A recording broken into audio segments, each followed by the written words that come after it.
Let's check out my new car. I just picked up a certified pre-owned 2023 BMW M240i with Xdrive. This car, of course, features the iconic BMW B58 engine. That is the 3.0-liter inline-six turbo, making 382 horsepower. Of course, that engine is paired to the legendary ZF 8-speed, which the shifts in that go absolutely crazy. It is super quick, super fun to drive.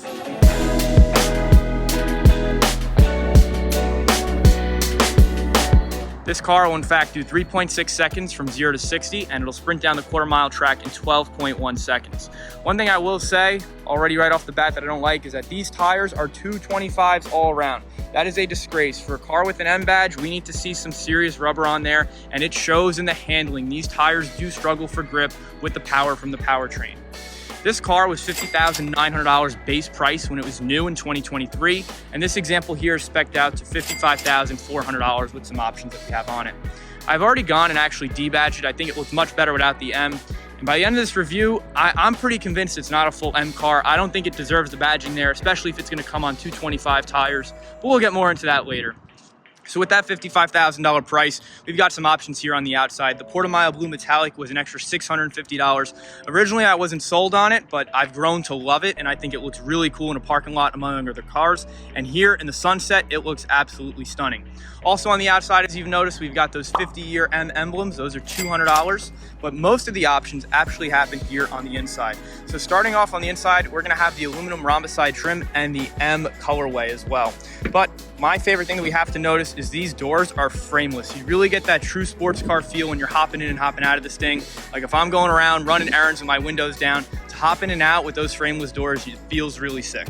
So inside, we've got the illuminated M trim. That's gonna be a $200 option. You see it here in the door pockets on both the driver and the passenger, as well as integrated into the dash. And we've also got that aluminum rhombicide trim. That's gonna be an extra $150. Thank God there is no piano black. I am so happy to have a car with aluminum trim after getting out of the Elantra N that only had piano black everywhere. That scratched super easy. Of course, inside you got these nice M door sills to show you're getting in an M car, and some other goodies that we have optioned in here are going to be the heated seats and heated steering wheel. That is a must at $550. We've also got the upgraded Harman Kardon sound, which is bumping. That is an $875 option. And then of course, which I'm going to demo later, is that remote start. Had to have it for an extra $300, especially coming from a car with remote start already.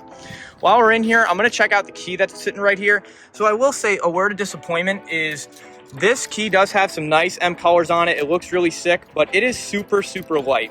My mom actually has an older 330i, which is the 2020 version, and that key has so much more heft and weight to it. It's made of real metal. Like this part here is actually metal on her key. This is just a piece of plastic. And again, at this price point, BMW, got to do a little better. This is a really chintzy key. They seem to go for some weight savings on the key, but this car is super heavy. It weighs 4,800 pounds, and you feel it when you drive it. So now with the specs and stuff out of the way, I can talk a little bit about the ownership of this car over the past 2 weeks. I really have few complaints. When I do get into them, they will be nitpick items that you wouldn't expect from a car at this price point. At 55 grand, the things I'm going to talk about are kind of unacceptable, but besides that, the engine and the transmission alone sells this car and makes it so worth it. I know some people say the new BMW design language is controversial, the headlights, the taillights, the grills, this, that, but I can argue now with the BMW M5 no more, and the new M5 coming in, this is probably one of the only BMWs that retains the original styling. The 2 Series line still has the proportionate kidney grille. They didn't go for the big beaver tooth grille, thank God. I like the way this looks. I know some people say it's controversial, they don't like the back. I like how this looks all around. I'll catch myself at work staring out the window, just looking at my car. It's such a joy to look at, especially when you're walking up to it.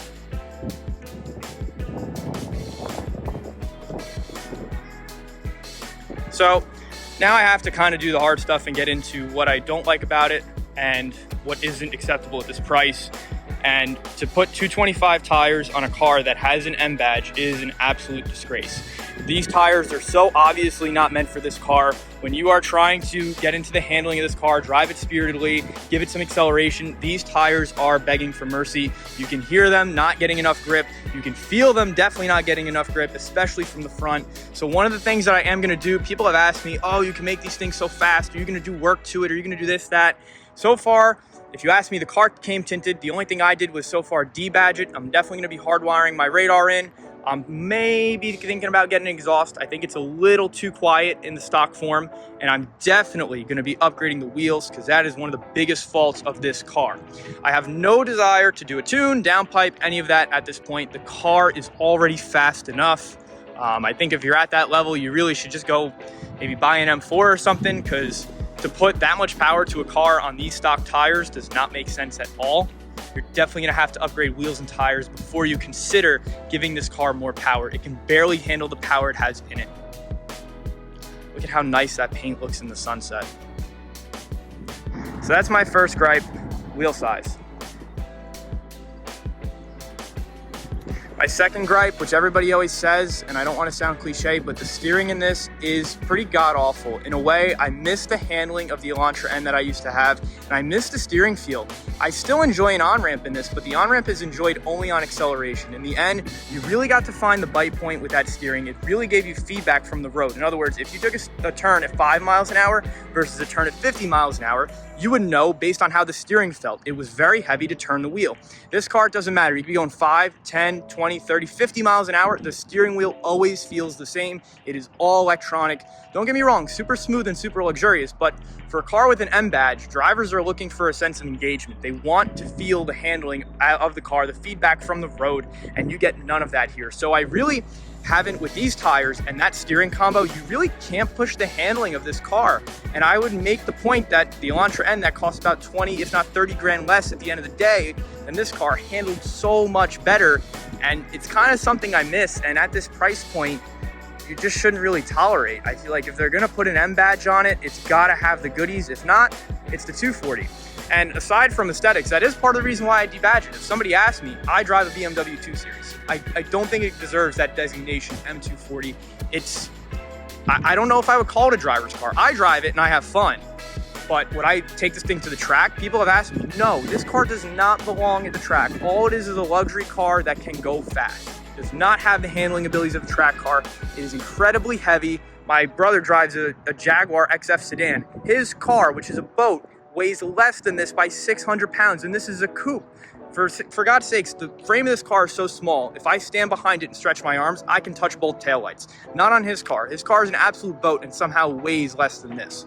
However, part of that weight is from that engine that's up front. The only way that they're tuning these things up to 550, 600 horsepower is because those blocks are so strong. Those engine blocks can handle so much boost, hence they're gonna be pretty heavy. So I really wouldn't trade that for a thing. And I really do want to test the long-term reliability of this car. I do plan on keeping it for a while. I am very happy to own it. The inside is super comfortable. I'm definitely going to be keeping it long-term. And I want to prove that claim that people say, oh, the B58 is so reliable. But the new B58 really hasn't been out for that long. It's only been out since 2020, 21, 22 maybe. So to really test long-term reliability, how can you say it's reliable? This car, of course, certified pre-owned, got some miles on it, but I want to push it farther and I want to see how far I can go before I get any major issues. Definitely going to be posting some updates on this. Definitely going to be posting and doing some updates of the work that I do on this thing and if it actually improves my problems with the car. And I will say now, my last gripe with this, and this is utterly unacceptable at this price point. And maybe it's because the car's got some miles on it and it's been used and wear and tear and whatnot.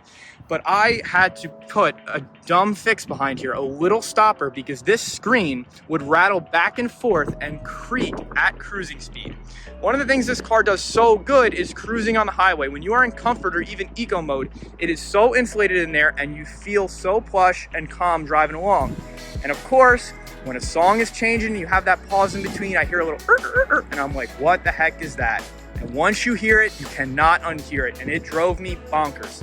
Get home, figure out what it is, and a little fix from my local hardware store, just a little like furniture glide felt pad, stop the noise. But again, you're spending $55,000 at the end of the day with taxes, this, that, DMV, everything's over MSRP, probably $60,000 on this thing when it was new. And it's gonna make creaks after 1 year of ownership.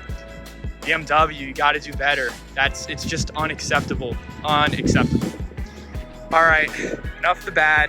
I can harp on this a little more because of the price. I took it very easy on my previous car, the Elantra N, because 35K, what can you complain about? At 55, 60K, you have a lot more to complain about when things don't go right. However, let's talk about some of the good things. I love the hood bulge on this. I actually had an M2 owner tell me that he was so jealous. This car gets a full M hood and it looks so good, and it gets the M wing mirrors where some of the previous gen M2s don't have any of that. So I will say there's a little bit of brand dilution there, but it's in my favor with this car. Again though, does it deserve that stuff? I mean, it has the power to back it up. It is so fast, it is so quick, and those shifts, when you're shifting that ZF 8-speed, it bumps through the cabin. It is so cool, much better. I thought the DCT on the Elantra N was cool. This takes it to the next level.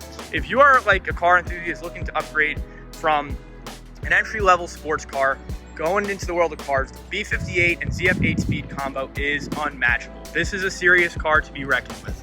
And although I have my gripes with it, I don't know what else on the market I would consider. I mean, I don't know what Mercedes is doing with their 4-cylinders. The Audi build quality has gone down. They do not have an engine and transmission offering as competitive as this. And the older ones have timing chain issues. So as far as I'm concerned, I bought the right car. If not, please tell me in the comments what I should have considered. I had a dealer try and sell me a 440i with the big grill, and it just, no, did not work. That was the one thing. So styling is my second positive. I really like the way this thing looks, especially with the bronze package. I think I'm gonna do a set of bronze wheels to match the bronze around the grill and the bronze on the mirror caps. Another thing that's pretty cool too is these grill flaps. It looks really cool and closed, but when you hit the remote start, they open up and you can see like the original kidney grill, like the original BMW design, which is pretty cool. Let me go show the interior a little bit more. Super comfortable to sit in. That was the first thing I noticed. My third positive, the ride quality on this is amazing. For being a sports car in sport mode, a little stiff, of course, a little busy, but when you're in comfort, you can just cruise along, which is something I was never able to experience since I was driving the Elantra N. This is so comfortable to sit in, so comfortable to drive, and just cruise. The Elantra N was only fun when you were driving it at speed and driving it spiritedly. This, you can actually sit back and enjoy. All right, so let's check out this infotainment a little bit. As you guys know, this has the new iDrive 8 because it's a 23. I did test drive a 22, which has the iDrive 7, and after getting in this and getting in the 7, it feels so dated because the old one has like a trapezoidal screen cut out. There's a bunch of black all over the place because the screen does not fill the display. However, people do say these are just two stuck-on screens, but every manufacturer is pretty much doing that, and I will say these are some high quality screens. The resolution on these is really good. They're very responsive, a major upgrade from the Elantra N. Almost so that they did cause a bit of frustration because this infotainment, iDrive especially, is kind of complex. Coming from a more primitive economy car that had simpler infotainment, less customization, there really wasn't much to it. It was simple, you push the buttons and things turn on as they're supposed to. Hit nav, media, simple. This has no more physical buttons. You just kind of get hazard and then a couple essential like air vent stuff, like you get your defrost and whatnot. But other than that, everything is through here. And I don't like the fact that your climate control's in here, but it sort of is what it is. All the manufacturers are doing this. And what's nice though is no matter what, this climate menu button's here. So from any screen, whether you're nav, music, sport displays, you just hit that climate menu and it comes right up like that. And you can adjust everything as need be. The steering wheel, however, still has that physical heated steering wheel button, which is so intuitive to have it right there as you're driving. You can just hit it.